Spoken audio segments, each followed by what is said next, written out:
Atos capítulo 20, verso 7, amém? Amém ou não amém, irmão?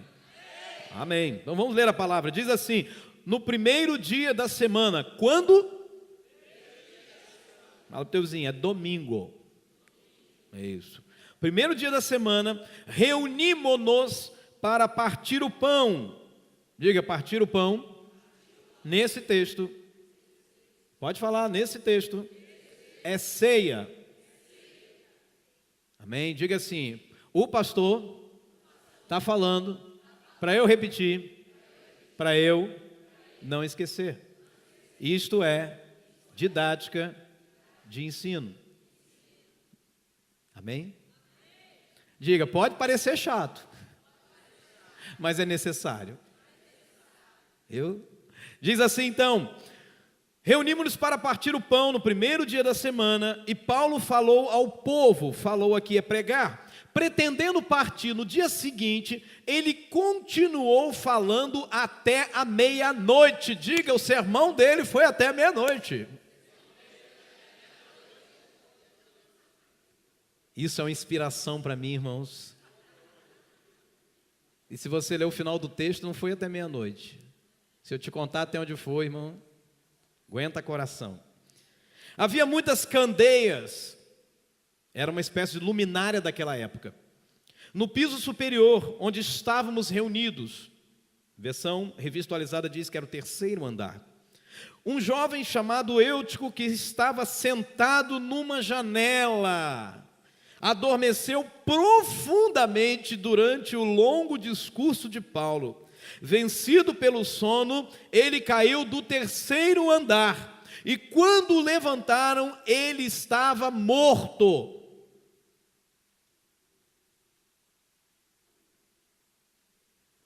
Paulo desceu, inclinou-se sobre o rapaz e o abraçou, dizendo: não fiquem alarmados, ele está vivo. Então subiu novamente, partiu o pão e comeu. E depois continuou a falar até o romper da alva ou o amanhecer do dia. Diga, Paulo não pregou até meia-noite. Meia-noite foi a hora que Eutico caiu e o culto foi interrompido. Mas diga, Paulo pregou até o dia amanhecer. Isso é uma inspiração para mim, irmãos. Senhor, nós te damos graças pela tua palavra. E nessa noite pedimos que fale conosco no poder de Jesus, pela autoridade dele, e traga a revelação para o nosso coração nessa noite. Para a glória do Senhor nós oramos. E temos a convicção plena de que o Senhor nos ouve, nos vê e pode falar conosco. Em nome de Jesus. Amém. Amém. Tome o teu assento em nome de Jesus. Amém. Deixa eu te anunciar uma coisa aqui importante como tema dessa mensagem. Ei, você, saia da janela. Eu já ouvi um eita por aqui do lado aqui. Ei, você, saia da janela. Quantos estão aqui? Já era para estar aí, já está jogando já a imagem. Vocês trocaram a imagem? Vamos lá. Queridos, eu quero aqui contar para você bem rapidinho o pano de fundo dessa mensagem, ou desse texto. A cidade é a cidade de Troade. A cidade é a cidade de Troade. E nessa cidade, na cidade de Troade, é uma cidade portuária. Ela está localizada a oeste da região da atual Turquia. A Turquia hoje, ela é uma nação, existe, está lá. E a cidade de Troade está lá, a oeste da Turquia. Troade era um ponto principal de embarque e desembarque de pessoas, tá? Passageiros que iam da Ásia Ocidental, que era a Turquia, e também para Macedônia. Interessante que em Troade um milagre aconteceu. O apóstolo Paulo teve uma visão. Ele teve uma visão. E a visão que ele teve foi de um homem vestido com roupas da Macedônia, dizendo para ele: passe a Macedônia e ajude-nos. Essa foi a visão de Paulo. Interessante, irmãos, que Paulo interpreta essa visão como uma visão vinda de Deus para ele. Tanto é certo isso, que imediatamente, diz o texto bíblico, Paulo arrumou sua bagagem e partiu para a segunda viagem missionária. Escute, ele já tinha feito uma primeira viagem. E agora estava tentando ir a alguns lugares, mas todas as portas estavam se fechando. E aí então que ele tem essa visão dada por Deus em Troade. Então Troade marca o ministério do apóstolo Paulo. Um outro sinal milagroso que aconteceu no ministério do apóstolo Paulo em Troade é que é em Troade que Paulo, pelo poder de Jesus, ressuscita o primeiro morto da história dele e o único citado pela Bíblia Sagrada. É em Troade que esse milagre acontece. E quando Paulo, apóstolo, faz a segunda viagem missionária, eu disse que Troade tem uma visão que é fundamental para o ministério de Paulo, porque é a partir de Troade que Paulo vai fundar as igrejas de Filipenses, ou em Filipos, a igreja dos Tessalonicenses, da Tessalônica, e ele também vai fundar a igreja da Bereia, os bereanos, que não tem uma carta específica aqui para eles. Pois bem, era domingo, diga comigo mais uma vez, era domingo. Isso, domingo. E a igreja, irmãos, ela tinha a prática de se reunir sempre aos domingos para partir o pão, ao contrário dos que dizem ser o sábado hoje, nos dias atuais. E ainda estão forçando uma certa barra para que seja o sábado, mas a prática da igreja era de se reunir no domingo, no primeiro dia da semana. Aliás, a visão que João, apóstolo, João, discípulo de Jesus e apóstolo de Jesus, tem em Apocalipse, foi no dia do Senhor, e o dia do Senhor em João era, ou em Apocalipse, era o domingo, o dia que o Senhor ressuscitou. Pois bem, nesse texto especificamente, a igreja, ou o culto daquele domingo, era o culto de partir o pão, ou seja, tomarem a ceia juntos.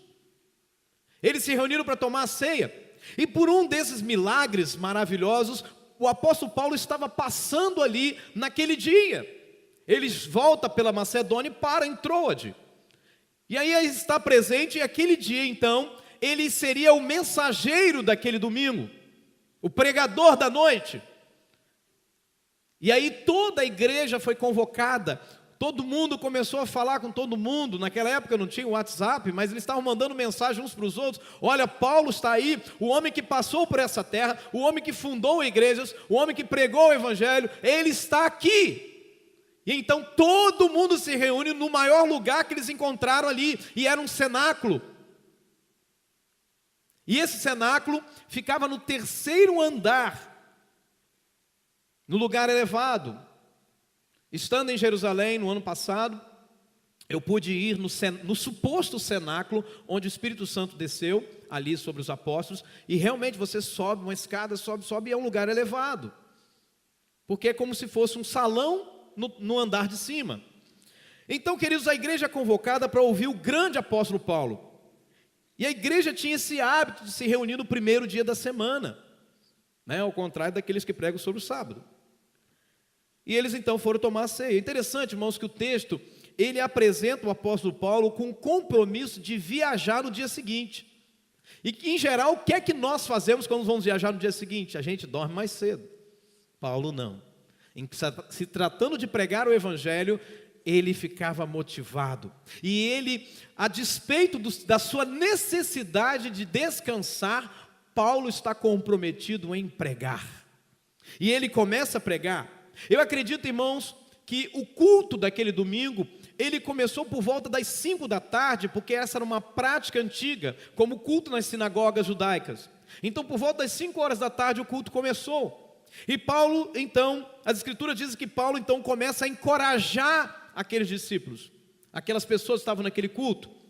E era uma palavra que viria antes da ministração da ceia, porque a Bíblia diz que ele vai partir o pão depois que Eutico morre e ressuscita pelas mãos de Paulo. A mensagem então de Paulo se estende, e o seu sermão estava indo, quando de repente à meia-noite algo aconteceu, que foi a queda de Eutico. Então essa pregação até tarde, irmãos, ela não quer dizer que era uma mensagem entediante, maçante, sermão espada, comprido e chato, né? Não era um sermão maçante, não é um sermão espada, porque o texto diz que Paulo motivava, e eu não imagino alguém no auditório motivando alguém assim: queridos irmãos, eu quero encorajar vocês a enfrentarem a semana que está vindo pela frente. A semana será muito difícil, eu sei, mas Deus vai dar força a vocês. Posso ouvir um ronco? Não, irmãos, eu não consigo imaginar alguém encorajando alguém falando desse jeito. Sabe, ele motivava, mesmo porque quando a gente olha o temperamento de Paulo, Paulo era uma espécie de D, irmão. Ele tinha um temperamento bem acirrado, sabe, uma coisa bem extremada. Ele não tinha muita temperança, não. Ele era um esquentadinho no temperamento, mas um grande homem de Deus. E aí então, irmãos, eu imagino a grande quantidade de pessoas naquele lugar, lotado aquele lugar, muito mais do que esse templo nessa noite. E aí então, irmãos, no meio de tudo isso, uma atitude chamou a atenção do nosso narrador. Quem é o nosso narrador? Lucas, o médico amado, porque ele que escreveu o livro de Atos. Ele estava presente lá porque o texto está sendo narrado na primeira pessoa do plural. Ele diz, no primeiro dia da semana, nos reunimos. Nós, ou seja, ele está se incluindo naquele culto. Então, Lucas, o médico amado, está no culto para a ceia com o apóstolo Paulo.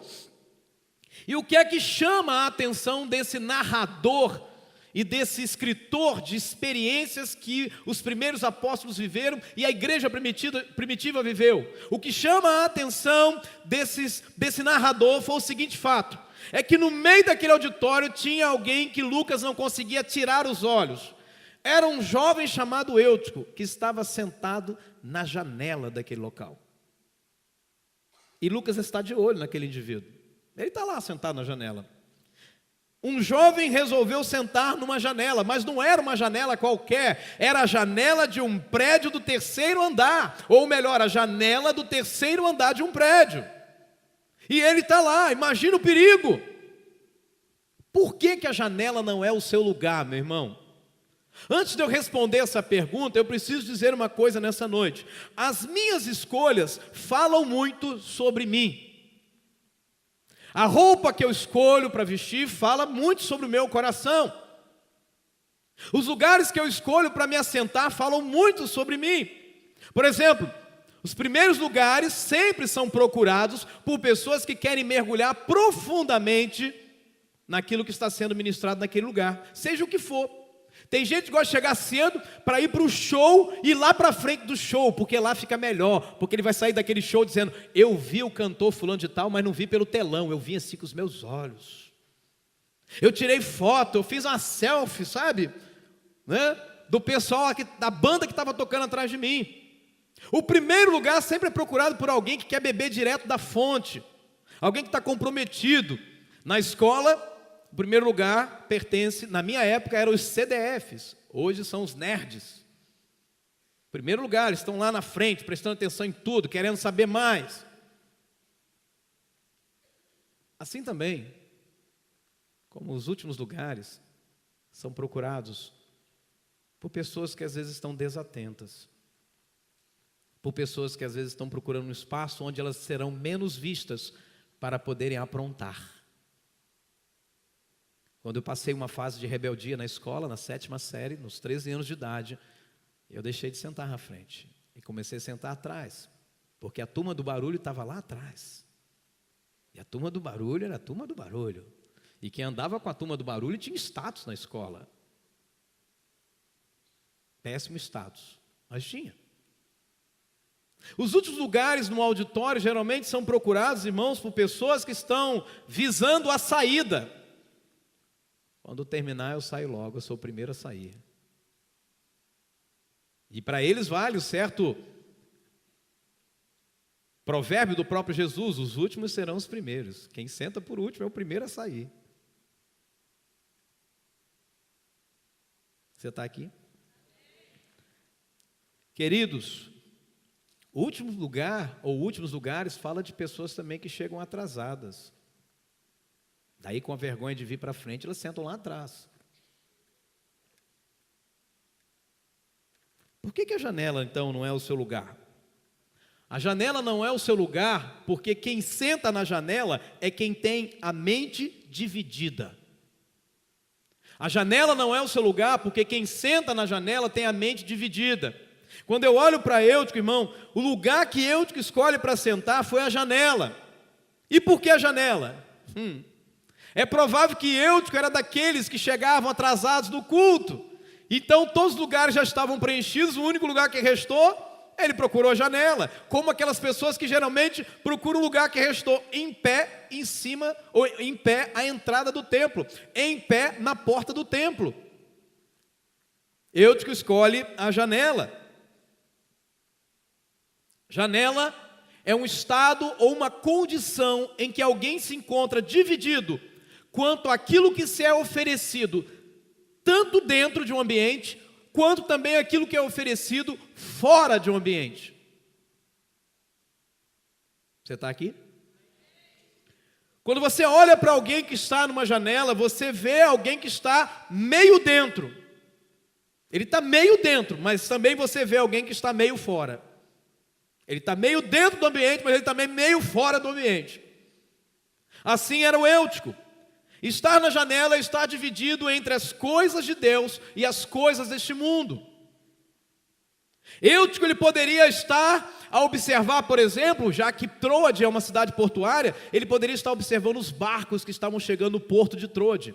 E junto aos barcos, Eutico poderia estar ali observando as prostitutas que assediavam os marinheiros que desciam naquele porto e os navegantes. E Eutico estava lá de olho em tudo. Eutico era alguém que estava na janela olhando para a terra. Porque quem está na janela está olhando para as coisas da terra. Tem muita gente dividida entre as coisas de Deus e as coisas da terra. Admiram as coisas de Deus, mas ainda se perdem nas coisas da terra. Admiram as coisas do céu, mas não tiram os olhos das coisas da terra. Não, eu vou morar no céu eu quero morar para sempre, estar do teu lado, mas eu tenho muita coisa aqui nessa terra. Constrói os seus tesouros aqui. Talvez, querido, no seu coração se passou aquela flecha de Satanás e atravessou aquele pensamento da terra. Poxa, que covardia. O Cleide estava aprontando a casa dele e não teve o privilégio de poder entrar na casa que ele mesmo estava construindo junto da sua esposa. Nossa, isso é muito triste. Ei, só se você olhar para aqui para a terra. Porque se você olhar para o céu, o Cleide entrou na mansão celestial, muito melhor do que qualquer casa aqui na terra.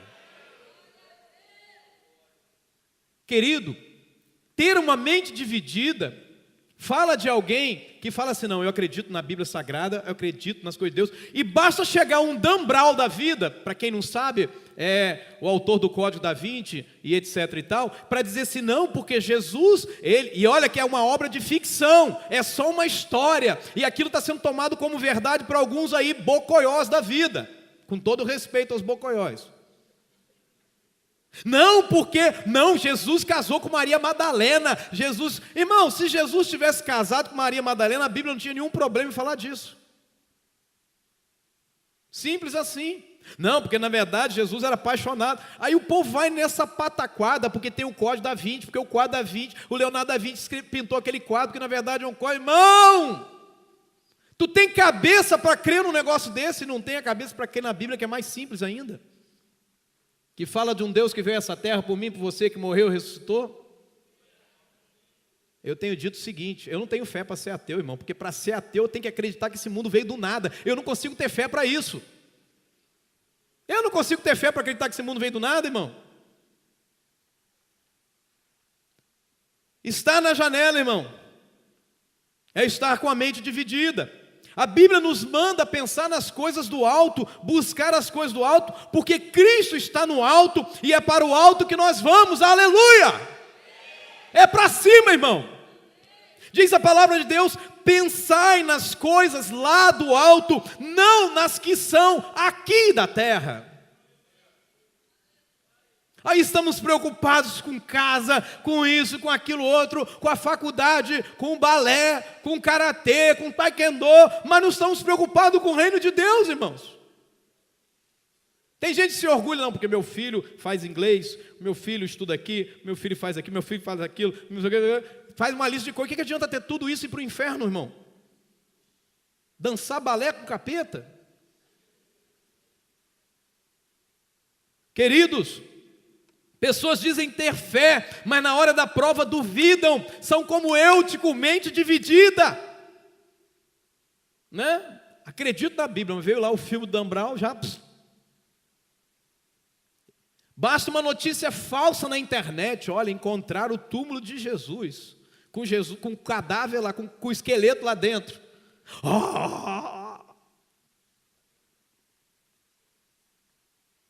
Acreditam num livro que leem de autoajuda sem nem saber quem é o autor, mas não consegue acreditar na Bíblia. Acreditam numa manchete de jornal, mas não consegue acreditar na Bíblia.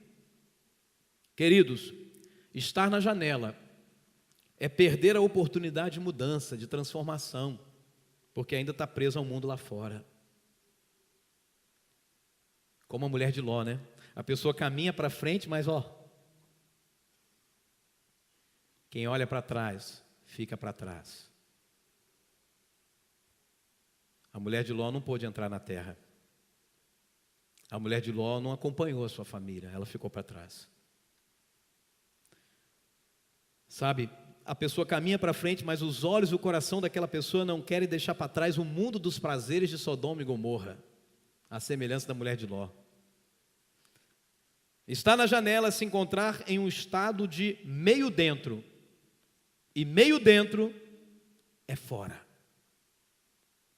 Quero fazer uma pergunta para você nessa noite. Aonde está a sua outra parte? Uma parte de você está aqui nessa noite, e a outra também? Não precisa responder. Dê uma olhada para você agora e responda isso. Aonde está a sua outra parte? Talvez a sua outra parte nessa noite esteja na comida que você deixou no micro-ondas, para quando você voltar. Talvez a sua outra parte nessa noite esteja nas contas que tu tem que pagar amanhã, ou naquela prova na escola que você tem que fazer. Talvez a sua outra parte esteja na pessoa que você vai encontrar ao sair dessas portas. Secretamente, teu pai e tua mãe não sabem. E você não vê a hora de acabar o culto, né? Ore então, mas ore muito para que o espírito do apóstolo Paulo não venha sobre mim.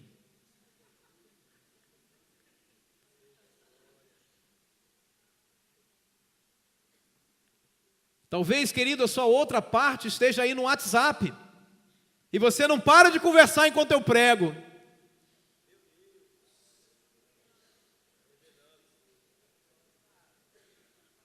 E agora você está temendo eu chamar teu nome aqui na frente, agora está a sua outra parte lá. Porque eu já te vi. Como Lucas viu, Eutico, eu vi você.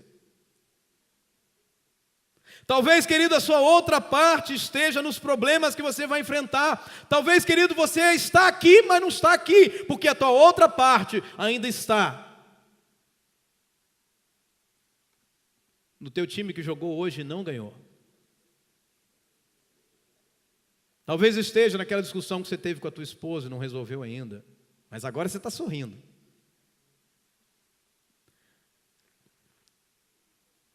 Pessoas da janela ainda oscilam entre dois pensamentos.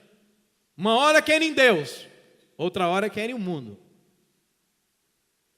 Pessoas da janela são pessoas que ainda não se decidiram de verdade. Querem Cristo, mas não querem ser comprometidas com Ele. Querem o céu, mas não querem morrer para esse mundo. Querem o amor de Jesus, mas não querem passar pela cruz. Ei, você, saia da janela. Por que a janela não é o seu lugar, querido? A janela não é o seu lugar porque quem fica na janela gosta de correr riscos inutilmente e perigosamente. Quem fica na janela gosta de correr riscos inutilmente e perigosamente. Irmão, eu tenho plena convicção que alguém chegou até Eutico e falou assim: Eutico, desce daí, é perigoso demais, rapaz, sai dessa janela. Sabe como os diáconos às vezes falam com alguém: querido, não fica aqui no pátio, vamos entrar. E a pessoa diz: como alguém que é advertido por estar fazendo alguma coisa legal: querido, vai embora para casa, não está legal aqui. Como aquela pessoa que está jogando futebol e de repente sai uma situação ali, né, de contato físico, e a pessoa começa a se esquentar, e chega alguém, bota a mão no ombro dele e diz assim: querido, vai embora para casa, deixa isso aqui, vai embora. Diz: tira a mão de mim. Ele fica mais valente até, né? É a turma do larga Dilson, deixa Dilson, né? Queridos, eu imagino que até pediram para Eutico descer, mas ele nem deu ouvidos. Sabe por quê? Porque ele se sentia seguro demais na posição que ele estava, quando na verdade ele estava em grande perigo. Deixa eu te falar uma coisa nessa noite: Deus está falando com você, que você está em perigo e que você precisa sair logo da janela.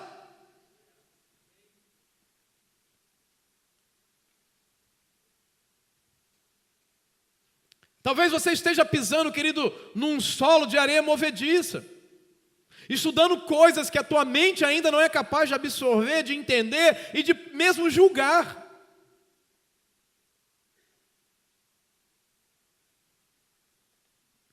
Às vezes a faculdade que você faz está te deixando oscilando em dois pensamentos. Uma hora você crê em Deus, mas aí agora você começa dizendo: mas eu creio em Deus do meu jeito. Sabe, eu acho até que Deus existe, mas existe do meu jeito. E do meu jeito não inclui a Bíblia, nem a igreja, nem os templos sagrados. Não inclui nada de templo. O meu jeito é só assim: eu posso fazer o que eu quero, do jeito que eu quero, porque Deus é bom mesmo e todo mundo está bem. Eu adoro filosofia, irmão, mas a filosofia não é para qualquer um. Principalmente para quem não pensa. Porque quem não pensa vai aceitar como se fosse uma verdade absoluta, quando na verdade filosofia nada mais é do que indagações, perguntas, a maioria delas sem respostas. Eu imagino que alguém falou com o Eutico, mas o orgulho tinha tomado conta do coração do Eutico, porque quem fica na janela, irmão, revela alguém que quer estar na posição mais elevada na casa de Deus. Da janela ele olha para todo mundo lá embaixo: réis mortais, eu estou no alto. Olha lá a careca do fulano. Olha lá. Eu que estava se sentindo o máximo. Na janela, lugar mais elevado. Mas deixa eu te falar uma coisa: no culto, o lugar mais elevado já está ocupado. Pertence a Jesus de Nazaré. Não é, aqui não é lugar de ninguém julgar. Só tem um juiz em toda a terra, é o próprio Deus. Talvez você esteja sentado aí com o teu orgulho em ação. Eu vou observar o sermão do pastor. Quero saber onde está a frase de transição. Conta-se que um certo jovem seminarista um dia chegou no culto, e ele estava fazendo o que todo seminarista às vezes passa por isso, eu passei por isso, e você tinha que pegar uma ficha para preencher o sermão que o seu pastor pregou. E o pastor pregou o sermão todo, e chegou no final, o jovem foi até o pastor Rômulo. E falou assim: pastor, qual é o título do teu sermão? O pastor olhou para ele e disse: meu sermão é Assunto Puxa Assunto. Vai falando uma coisa que liga na outra, que cita o versículo e vai. Talvez, querido, seja aí com o coração de julgar, mas o lugar mais elevado da casa de Deus é para aquele que sabe de tudo e conhece tudo, é Jesus. Ninguém tem que aparecer aqui. Eu que talvez quisesse aparecer naquele culto e conseguiu.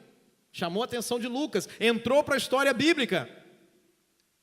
Talvez, querido, você coloque roupas que querem mais chamar a atenção para você do que para a glória de Deus na sua vida. Talvez a maquiagem que você coloque é tão forte que chega a deformar a beleza de Deus em você. Às vezes o vestido que você está usando, ou a camisa machão que você está usando, campeão, é mais para mostrar os seus músculos, que eu quero te avisar que vão secar igual qualquer coisa nessa terra, e vão murchar, e vão cair. Porque de acordo com a Bíblia Sagrada, o exercício físico é para pouco proveito, não é para nenhum proveito, é para pouco proveito. Eu tenho essa consciência, por isso que eu faço. Vamos aproveitar o pouquinho que ainda tem. Talvez, querido, você esteja agindo de um jeito para chamar a atenção, mas aqui, todas as nossas atenções estão voltadas para o soberano. Todos já estavam reunidos naquele lugar. Preste atenção que o texto diz isso. Todos estavam reunidos naquele lugar, mas Eutico está na janela. Todos estavam reunidos naquele lugar, mas só Eutico estava na janela. Você pode entender isso, irmão? Ele se isolou dos seus irmãos.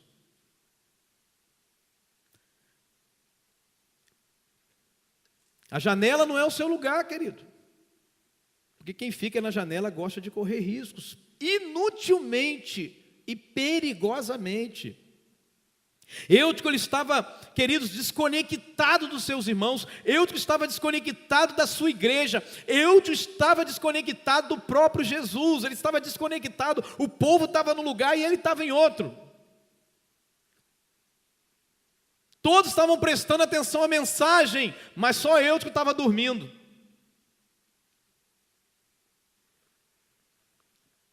Olha rápido, vê se tem alguém dormindo perto de você e diz: acorda, acorda, irmão. Querido, escute uma coisa: quem está na janela não quer descer para se unir ao povo. Sabe por quê? Porque ele se acha na posição de julgar. Ele não estava na comunhão, ele estava isolado, ele estava, sabe como? Cuidando de si mesmo, fazendo sozinho. Hoje, a geração do Eutico, irmão, é a geração do tem nada a ver, tem nada a ver, tem nada a ver. Você é político, você é muito politicamente correto, tem nada a ver, tem nada a ver. Alguém disse certa vez: o que tem nada a ver é cego, aí não tem nada para ver. São aqueles que acham que podem estar nas coisas do Senhor, mas eles admitem um namoro com pessoas que não são comprometidas com Jesus e dizem: tem nada a ver. Correm riscos inutilmente, perigosamente.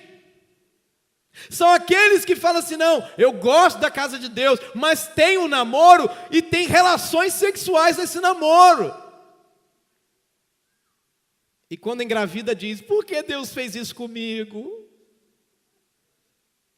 Porque correm riscos inutilmente e perigosamente. São aqueles que vão fazendo as suas mutretas e tramóias, os seus esquemas, e quando isso surge, começa a orar a Deus e falar: Senhor, me ajuda. Porque quando estão fazendo isso, tem nada a ver, uma sonegação aqui, uma sonegação. Quem não sonega, pastor? Eu não sonego.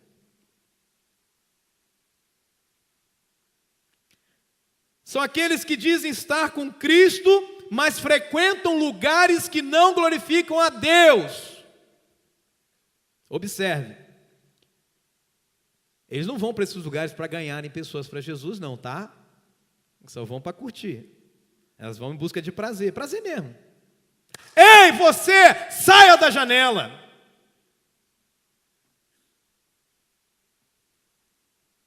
Por que a janela não é o seu lugar?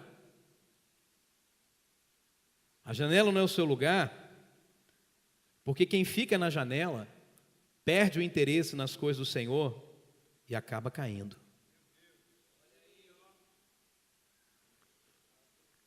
Enquanto Eutico revezava a sua atenção com o que estava dentro e com o que estava fora, com o que estava dentro, com o que estava fora, com o que estava dentro, com o que estava fora, ele foi se cansando, foi relaxando, abriu um bocão aqui, um outro ali, um outro lá. E aí ele começou dentro daquele templo improvisado, perdendo o interesse naquilo que estava sendo ministrado. Ele foi, desligando o seu sistema aos poucos. Porque ninguém desliga automático assim, né? Já pensou? Você entra no culto, deu um som. Não é assim, irmão. Começa assim, ó. Né? Aí a bolinha dos olhos sobe. Aí o branco do olho aparece. Aí consegue olhar o pastor com metade de um olho.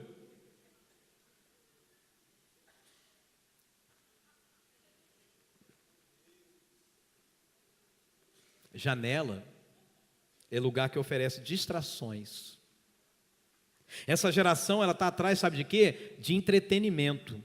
Como é uma geração do hedonismo, o que é o hedonismo? É a busca pelo prazer, simplesmente pelo prazer. Então essa geração do hedonismo está buscando prazer pelo prazer, então tudo que dá prazer, tudo que relaxa é bom. Então, porque o prazer é uma forma de relaxamento, então a pessoa busca também prazer aonde? Na alma. Então ele procura o quê? Entretenimento. Eu quero um lugar que eu possa dar muita risada, assim, sabe? São pessoas que vão aos cultos não mais atrás da revelação da palavra de Deus, mas vão atrás daquilo que dá prazer, daquilo que faz sorrir. Tem gente que pensa sobre pregação o seguinte: bem que o meu pastor podia ser esse tipo, esses camaradas aí que faz o stand-up comic, né? Irmão, eu não consegui ainda não, irmão. Até admiro os pastores que conseguem pregar, fazer muita palhaçada, acho muito legal, admiro, mas eu ainda não consegui isso não, irmão. Eu fico com medo do pessoal, sabe, começar a misturar a palhaçada com palhaço e virar uma palhaçada só, e pensar que é circo. Querido, tem gente que vai ao culto e esquece que culto não é lugar de atrações, culto é lugar de transformações. Atração a gente vê na TV, irmão. A gente vai para o circo atrás de atração, mas aqui a gente vem atrás de transformação.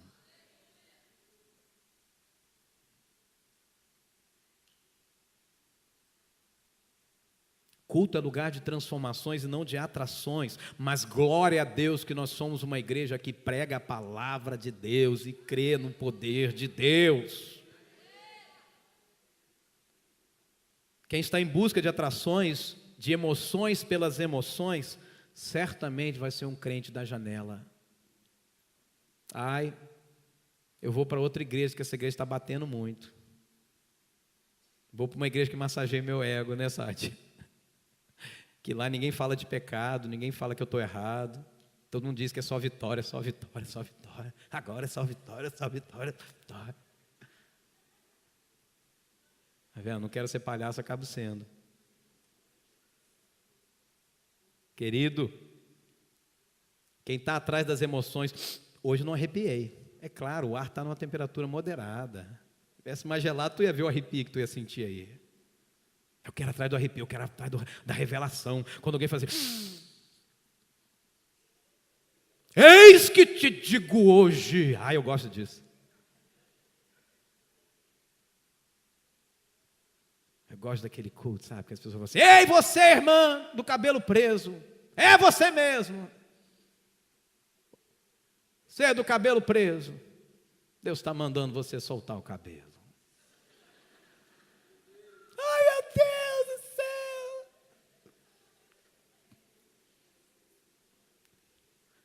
Querido, eu te começo o culto prestando atenção, olhe para cá. Eu te começo o culto prestando atenção, mas pouco a pouco ele vai perdendo atenção. Ele perde a sensibilidade, ele vai perdendo os seus sentidos. Ele começa a ouvir na voz do pregador assim: então, Jesus, Paulo lá pregando, morreu na cruz, e ele deixou a ceia, e de repente, ele começa a ouvir assim, quando você começar a ouvir a minha voz desse jeito, que você já está dormindo, irmão. E ele então vai se desconectando, tanto até o ponto dele entrar num profundo sono. E aí sabe o que acontece? Ele está agora se isolando e bloqueando tudo à sua volta. Sabe quando você vai conversar com uma pessoa? Né, Lúcio? Cadê Lúcio? Né, Lúcio? E você está falando lá com a pessoa, de repente a pessoa dorme na sua frente. Ela se desconecta de tudo. Ela vai para Andrômeda e deixa você ali falando. Às vezes eu estou falando com alguém no telefone e a pessoa fica assim: pastor, calma, eu não estou dormindo. Eu estou fazendo alguma coisa, ou pensando naquilo que você falou. Alô? Bom, porque eu vi o senhor, o senhor estava em silêncio. Então, Eutico vai se isolando através do sono e se bloqueia de tudo à sua volta. E de modo que ele começa perdendo o sentido de onde ele está. E além de perder o sentido de onde ele está, escute aqui, ele perdeu também o propósito, o objetivo que o levou até aquele lugar. Ele foi lá para ouvir Paulo, meus irmãos. Mas agora ele já perdeu todo o propósito. Já parou para se perguntar por que você está vindo aqui? Porque às vezes a gente vai fazendo mecanicamente, né? Todo domingo eu estou na igreja. Por quê? Porque eu aprendi isso, me ensinaram desde pequeno. E a gente vem para o culto sem expectativa, sem buscar a Deus, sem esperar uma revelação de Deus no nosso interior. Você por acaso já se viu assim? Ou você tem se sentido assim? Um peixe fora d'água? Eu não sei, de repente essa igreja ficou pequena, ficou grande demais para mim. Não sei. Eu acho que as pessoas estão me olhando atravessado. Eu não sei. O pastor falou comigo meio estranho hoje. Eu acho que ele está chateado comigo. Sai da janela, Eutico. Vai se desconectando, se envolvendo com o mundo lá fora e se sente um peixe fora d'água. Eu quero te fazer uma pergunta nessa noite. Que janelas estão se abrindo para você, querido? Que janelas estão buscando tirar a sua atenção das coisas do Senhor? É aquilo que alguém falou a respeito da sua igreja? Ou então uma proposta nova para você de relacionamento? Sabe, você tinha tantos sonhos de Deus, os seus sonhos, de repente agora você já não sonha mais com isso. Agora as coisas daqui da terra estão te arrastando para longe da presença dEle. O que aconteceu? Sai da janela, meu irmão. Sabe, você era tão atento às coisas de Deus, e aqui eu não tenho como não pensar no Cleide, porque desde o dia que ele se converte, a única coisa que ele fez aqui nessa igreja foi trabalhar para o Senhor, desde aquele dia.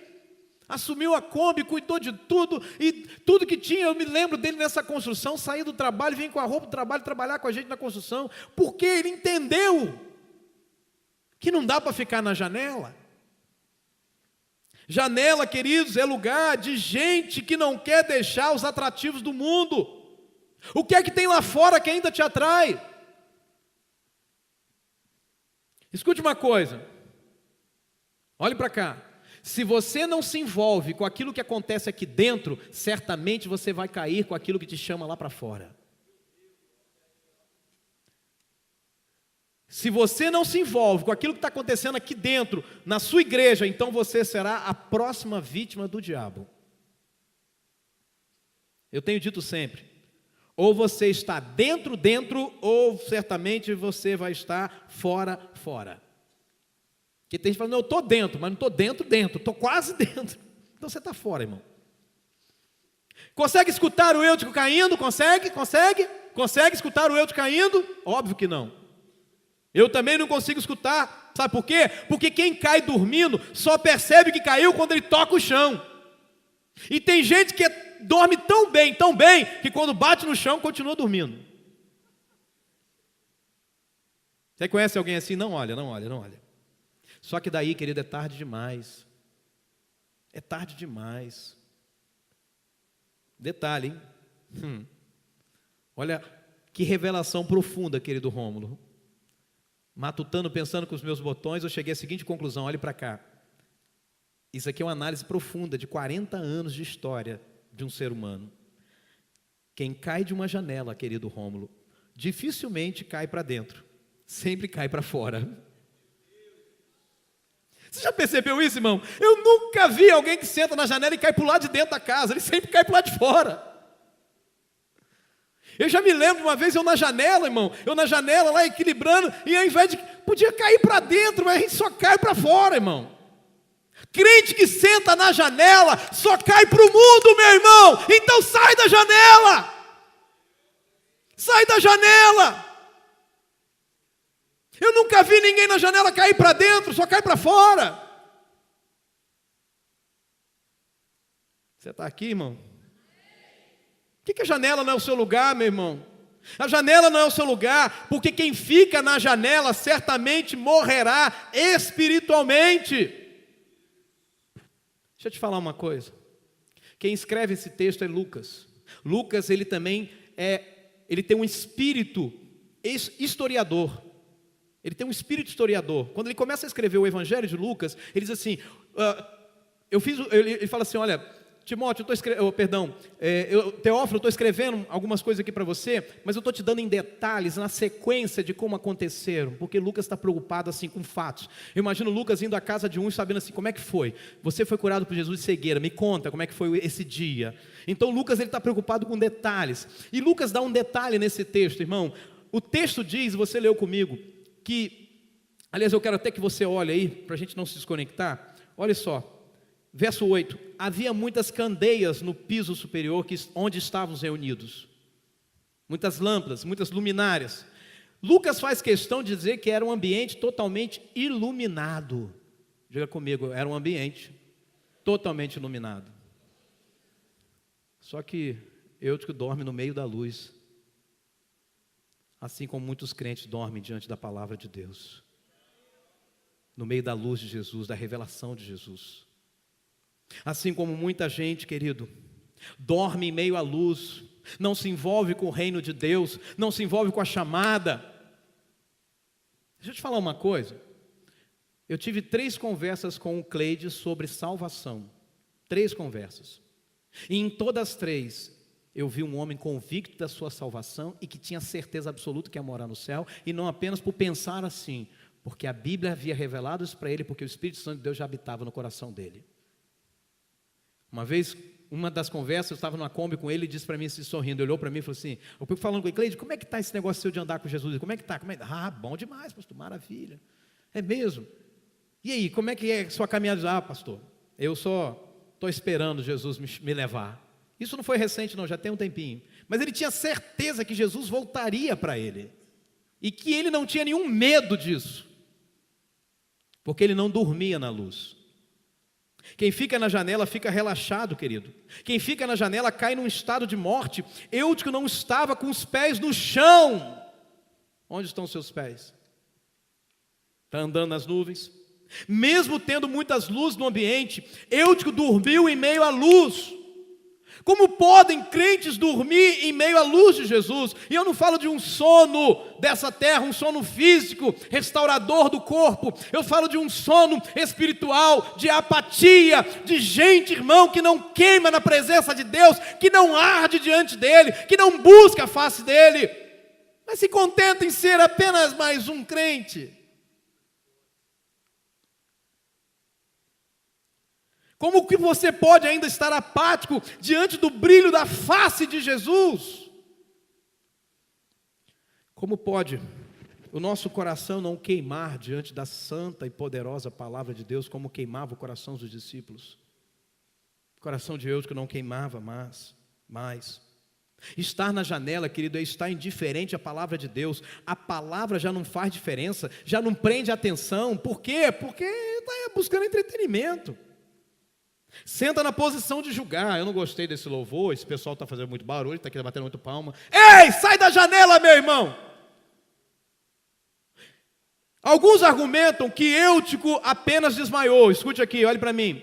Alguns argumentam que Eutico apenas desmaiou, porque nem lá, Paulo diz assim, a vida está nele. Aí o pessoal interpreta isso, que Eutico apenas desmaiou. Deixa eu te dar um dado aqui, irmão, muito importante. Esse livro foi escrito primeiro, sabe por quem? Por um médico. Quem você acha que foi o primeiro a chegar lá e botar a mão no pulso de Eutico? Você acha que foi Paulo? Claro que não, irmão. Paulo estava pregando. Até Paulo chegar, tinha uma multidão para ele atravessar, mas Lucas estava de olho em Eutico. Eu imagino, Lucas, vai cair.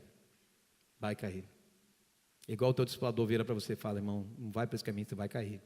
Que nada. Eu sou forte. O diabo vai vir, vou dar um rabo de arraia nele. O diabo vem, toma, distraído. O primeiro a correr e acudir o jovem e conferir o pulso de Eutico, irmão, para mim, sem nenhuma dúvida, foi Lucas. Lucas era médico, era aquele que poderia socorrer aquela situação. Lembre-se que Lucas se preocupava em investigar tudo pessoalmente. Ele foi conferir se o cabra morreu mesmo. Ih, rapaz, morreu. E é aí que Paulo entra. Porque se fosse um caso apenas humano de um desmaio, o próprio Lucas teria resolvido. Você está aqui? O pessoal quer diminuir o milagre. Eu tive um professor no seminário que fez essa covardia com a gente. E aí eu fui investigar. Vou te dar um outro dado, irmão. Porque esse é um relatório, ou melhor, esse é um relato detalhado. Porque Lucas se preocupava com isso. E o espírito historiador de Lucas falava mais alto. Tudo isso, essa riqueza de detalhes. Olha, terceiro andar, muitas luzes no ambiente. Jovem na janela, coisa de historiador. Agora deixa eu te dar um outro dado aqui, irmão. Quando se diz aí na sua Bíblia, olha para a sua Bíblia. Vencido pelo sono, lá no verso de número 9, no final, ele caiu do terceiro andar, quando o levantaram estava morto. Escute uma coisa, essa palavra morto que aparece aí é necros no grego. O que é necros? Necros é a mesma palavra para necrotério. Eu nunca vi uma pessoa pegar uma pessoa desmaiada e colocar no necrotério. A gente só coloca alguém que já morreu no necrotério. Você está aqui? Então, Eutico morreu. Fato. 3 pessoas na Bíblia que ficaram na janela. Primeira pessoa que ficou na janela, Mical, a esposa de Davi. Diz a Bíblia Sagrada que o rei Davi entrava em Jerusalém dançando com todas as forças, feliz porque a arca da aliança estava voltando para Jerusalém e Mical estava da janela, julgando o comportamento de Davi. Sabe qual foi o resultado? Mical morreu estéril. Deus fez Mical morrer sem gerar filhos, a maior vergonha para uma rainha. Segunda pessoa, Jezabel, esposa do rei Acabe. Diz a Bíblia Sagrada que Jezabel estava diante da janela, esperando um outro rei, o rei de Judá, chegar. E ela pinta os seus olhos e dá uma olhada para o rei, como que dizendo assim: vou pegar. O rei olha para aquela mulher, despreza aquela mulher e chama lá os criados, e 2 criados, 2 eunucos, sobem lá onde está Jezabel na janela e jogam Jezabel de janela abaixo. Jezabel morre e teve o seu corpo comido por cães, porque da janela Jezabel planejava a morte dos profetas. Jezabel atacava os líderes espirituais, falava contra eles, contra Elias, o profeta, e contra tantos outros. Você está aqui? Terceira pessoa que foi para a janela, Davi. Davi estava olhando pela janela do seu palácio, e sabe o que aconteceu? Isso fez cair e morrer com a família destruída, porque ele caiu em pecado, porque da janela ele avistou Batseba. Quem fica na janela morre. Você está aqui? Por isso, ei você, saia da janela. Eu quero concluir essa mensagem pensando nas 3 atitudes do apóstolo Paulo e traçar aqui um paralelo dessas atitudes com as atitudes de Jesus para comigo, para com você e para com todos aqueles que ainda estão na janela. A Bíblia diz que Paulo, olhe para a sua Bíblia aí, verso número 10, Paulo desceu. Diga comigo, Paulo desceu. Diga mais uma vez, Paulo desceu. Muito bem. A Bíblia diz que Paulo desceu até Eutico. E ele foi até o perdido, até aquele que estava na janela. Ele foi ao encontro do jovem, ele foi até aquele que pagou caro pela sua displicência, pelos seus próprios erros. Aliás, ele não pagou caro, ele pagou com a própria vida. Paulo foi até uma pessoa como Eutico. Paulo desceu até ele. Diga comigo, Paulo desceu. Segundo, ainda no verso 10, a Bíblia diz que Paulo inclinou-se até Eutico. Ou seja, Paulo se curvou, Paulo se reduziu a uma posição de humilhação, Paulo se rebaixou até o pecador Eutico. Foi até perto de Eutico. Você está aqui? Terceiro, a Bíblia diz que Paulo abraçou, olhe para a sua Bíblia, verso 10, Paulo abraçou o rapaz, Paulo abraçou o corpo morto de Eutico, Paulo acolheu o pecador Eutico. Diz a Bíblia que Paulo trouxe para junto de si, porque abraçar alguém é trazer para os nossos braços, abraçar alguém é trazer para nós mesmos. Nós, queridos, vemos que Paulo abraçou, não como quem abraça um morto, mas pela fé, Paulo abraçou como quem abraça alguém vivo. E finalmente, a Bíblia diz que Paulo abraçou dizendo, não fiquem alarmados, ele está vivo. Agora ele está vivo. Ou seja, querido, ele abraçou alguém vivo, mas a Bíblia diz que Paulo liberou uma palavra de vida. Diga comigo, Paulo liberou uma palavra de vida. Ele liberou vida sobre Eutico. Ele liberou vida para aquele que estava morto, e Eutico voltou à vida, aleluia! E diz a Bíblia que Paulo subiu e continuou a pregar até o dia amanhecer. Esse culto terminou com um jovem restaurado. Esse culto terminou, sabe, como o culto desta noite precisa terminar, com pessoas restauradas fora da janela, com mortos vivendo, com mortos ressuscitando, com vidas restauradas, a minha e a sua. Por isso, ei você, saia da janela. Porque Jesus, como Paulo desceu até Eutico, Jesus desceu até nós. Ele deixou os céus e desceu até nós. Como Paulo se inclinou sobre Eutico, Jesus, ele se inclinou para mim e para você. Ele humilhou-se a si mesmo, se tornando servo.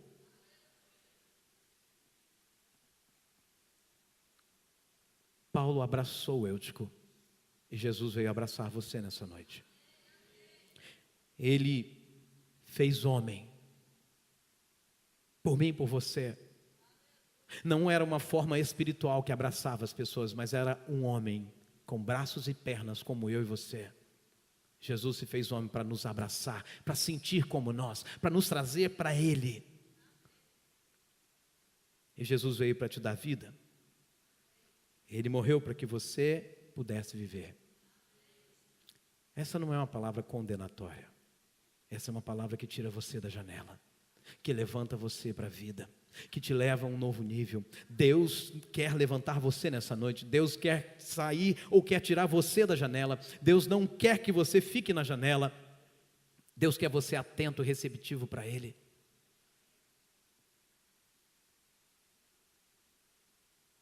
Eu quero convidar você a sair da janela nessa noite. Não importa, querido. Talvez o seu problema não seja com o pecado. Talvez seja apenas com um pensamento, com uma dúvida, onde o diabo tem penetrado. Talvez seja um sentimento, não seja um pensamento, mas uma sensação. Seja como for, Jesus quer tirar você da janela.